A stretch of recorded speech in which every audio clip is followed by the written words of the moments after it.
Restart, Chapter 5, Chase Ambrose. Every time I see a little girl, it brings me back to the one from my memory, the blonde girl with the blue dress trimmed with white lace. I'm not sure why that is.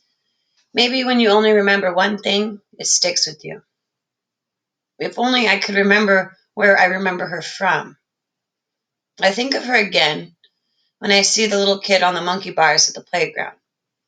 It's my first day without the sling in more than a month, and since forever, in a way, because I remember nothing from before the accident. I'm out walking, enjoying my freedom from the tight wrapping on my shoulder. It feels fine, normal, and I need that after 2 weeks of school that were anything but. Normal is the last word to describe a place where you're a stranger in a strange land, despite the fact that everyone knows you. That's when I recognize the girl scrambling all over the jungle gym. It's Helen, my half sister. She's definitely high energy and really kind of cute, crawling through tunnels, whizzing down slides, and just as quickly climbing up again. She's a little too wild, especially up top. I guess she's too young to understand that falling on your head runs in our family. Just as the thought crosses my mind, she loses her grip and tumbles off the top of the twisty slide. I'm there like a shot, catching her and swinging her around like it's part of the game. She squeals in exhilaration, spreading her arms, and I get into the spirit, making airplane noises. She's loving it. I'm doubly thrilled because my shoulder is holding up fine. The two of us are having a great time until she looks down and sees who's got her. Mommy! Her scream carries all around the park. It's okay, Helen. It's me, Chase, your brother. I want to go down. Now she's red in the face and crying. I set her on the ground and watch as she runs off to join Corinne, who's hustling our way. Great. Dad's family already has a problem with me, and now they're going to think I've been terrorizing their daughter. Sorry, I mumble. I didn't mean to scare her. I saw what happened. Thank you for catching her. There's nothing wrong with what she's saying. It's the way she's saying it. Too polite, too distant, like I'm a stranger instead of her stepson. Helen has her face buried in her mom's sweater and refuses to look at me. I guess she doesn't like me very much, I comment. Corinne softens. She's just a little afraid of you. Afraid of me? What could I have done that would make a 4-year-old freak out every time I come near her? Before I can finish the thought, a loud horn honks. A panel truck pulls up to the curb. Ambrose Electric is stenciled on the side. The driver's side window rolls down and my dad sticks his head out. Fire up the grill at 5:30, Core. I'm bringing home the biggest steaks you've ever seen. He catches sight of me. Hey, champ, what are you doing here? You're supposed to be at practice. I wave. Doctor's orders, remember? Your arm's fine. Yeah, pretty good. I point to my head. It's the concussion. He looks disgusted. Doctors. They'll keep you in bubble wrap the rest of your life if you let them. Well, how about dinner then? I'll bet you could use a good steak. You're not going to get your strength back on the rabbit food mom's slinging at you. Thanks, some other time. I hesitate. I saw your state championship picture on the principal's wall. I didn't know. I mean, I knew at some point, but he laughs with delight. There are a lot of athletes out there, but only a few of us can make it rain. There's something special about Ambrose men, champ. Don't let your mother coddle it out of you like she did with your brother. He drives off, his truck backfiring as he pulls away from the curve. Bye, Daddy, calls Helen.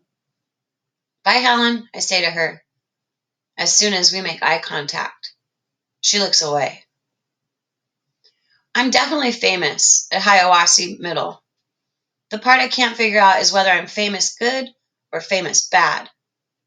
The athletic program is my home here, or at least it was before I got hurt. All my friends seemed to be jocks, mostly football players. I guess they were pretty worried when they heard about my accident. I pick up on the occasional grumbling that I have to miss the season, but mostly people are just relieved that I'm okay. The Hiawassee Hurricanes are kind of the kings of the school. It's a pretty good role to come out of a coma and fall straight into. Since I'm the former captain, I'm almost like the king of kings. To be honest, though, it's hard to picture how I got along with them so well. They're loud, kind of obnoxious, and even though they're really tight, they spend a lot of time shoving and punching each other. Insults constantly fly between them. They probably don't mean it, but it can get pretty ugly. Was I like that too when I was, me? Did I greet my closest friends by pointing out imaginary stains on their shirts so I could slap their faces? Did I insult their moms, their grandmothers, and their grandmothers' grandmothers? Probably. Even so, that was then and this is now. I've lost a step, maybe because of my concussion. I can't keep up with those guys anymore. Aaron and Bear shield me from the worst of it. Dudes, they'll say, dial it down. Our boy's injured. Or they'll step in front of me to absorb a friendly punch or a forearm smash. I appreciate their help. Still, it doesn't change the fact that I'm not the Chase I used to be. I almost wish they'd stop trying to protect me. I hate being weak. The other guys are treating me like I'm strong. I'm not. I get that. But maybe I can fake it until my strength comes back.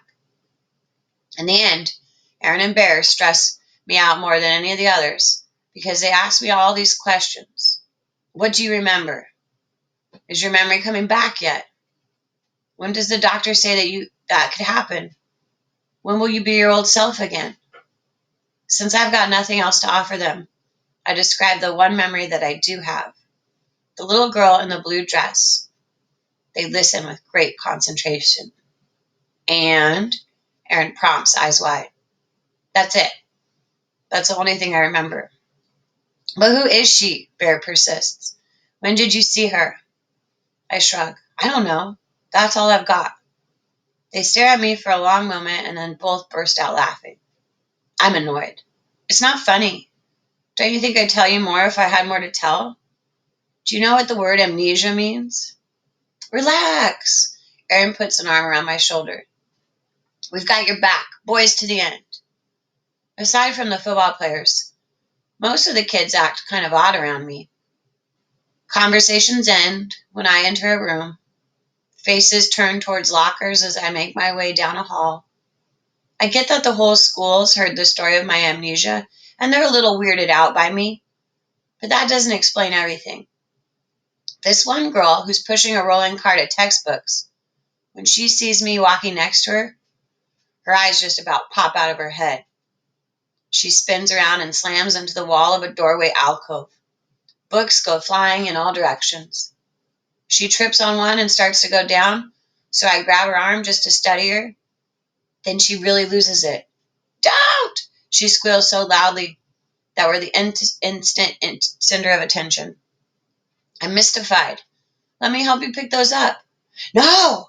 And she's gone, practically running along the corridor, dropping even more books as she escapes. What did I do? I asked Aaron and Bear about it after school, and they treat it like the stupidest question ever.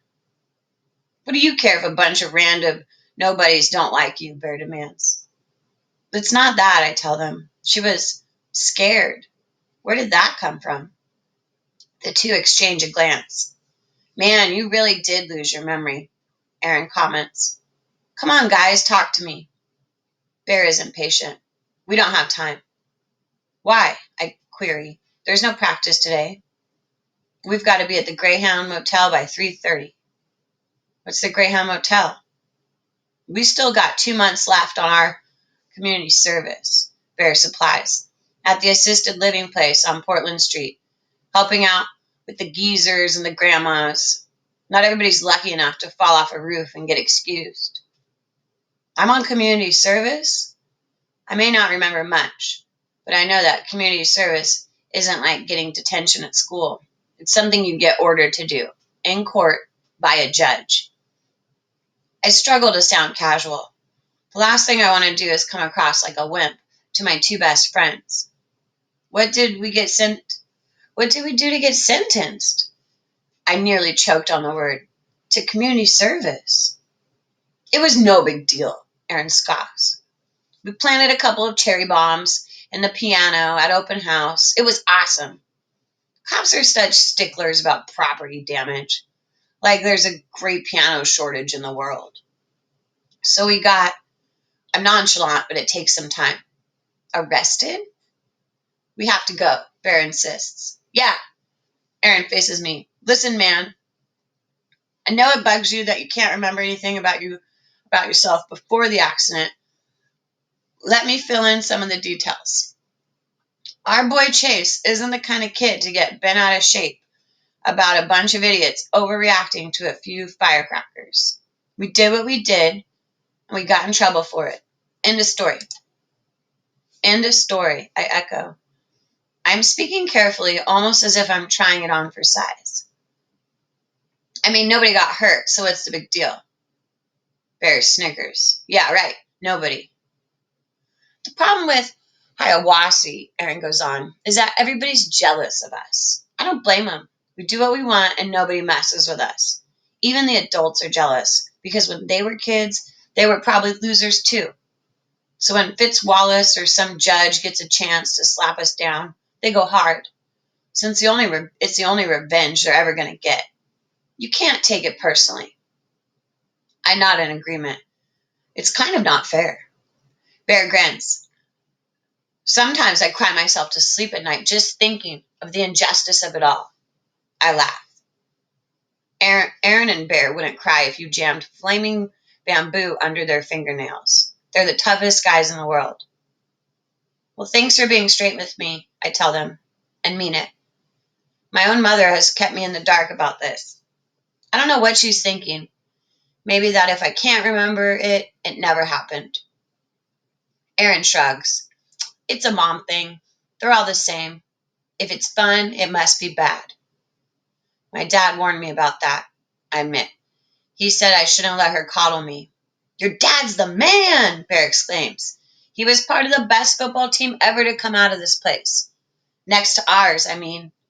When you come back, we're going to wreck. That pulls me up short. Bear knows as well as anybody that I'm out for the season. It makes me wonder, should I be? Dad doesn't think so. It's Mom the coddler who took Dr. Kuberman's word for it. How much should I put my trust in her? She's the one who tried to hide a pretty major part of my past from me. If it wasn't for Aaron and Bear, I might never have figured it out. Who knows what else she's holding back? When Mom gets home from work that day, I'm there at the front door to throw it in her face. Where do you get off?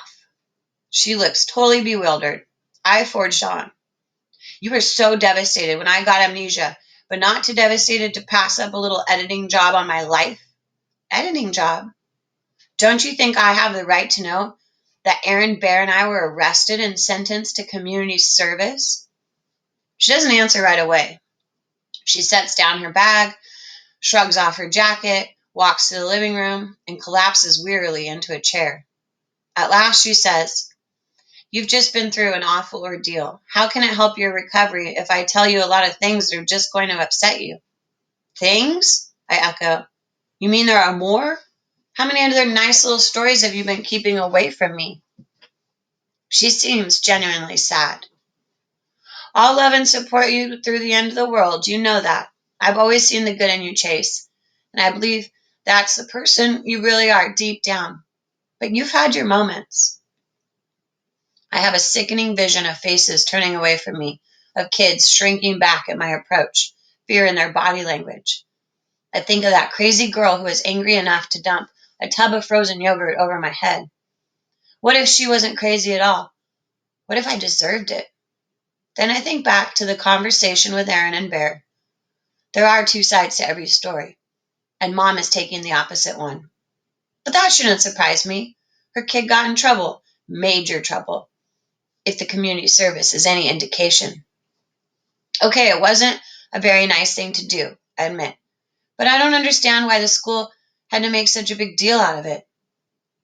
She stares at me. How can you, of all people, say that after everything that's happened? Well, maybe because I don't remember everything that's happened, I shoot back. There were firecrackers, not grenades. It was a prank. My mother's expression becomes hard. Never mind the poor musician you practically put into cardiac arrest. The problem was the auditorium of people that thought they were under attack. It was pure luck that nobody got injured in the panic. I'm sure that's what Dr. Fitzwallace was thinking when he decided to bring in the police. I hear Mom tell the story and I feel ashamed. But if you go by Aaron and Bear, it was nothing. It was a nothing gag that the school blew out of proportion because they were out to get us. Who's telling the truth? Is Mom making it sound worse to scare me straight because his dad says she's coddling me? When I got amnesia, I lost 13 years of myself. I have to replace those memories using what I can pick up from other people. But everybody has a slightly different version of me. Mom, Dad, my friends, the kids at school, even the frozen yogurt girl. For all I know, the lunch ladies know me better than anyone else. Who should I believe? End of the chapter. And the word coddling means kind of treating like you're littler or kind of like babying somebody. All right, see you in the next chapter, friends.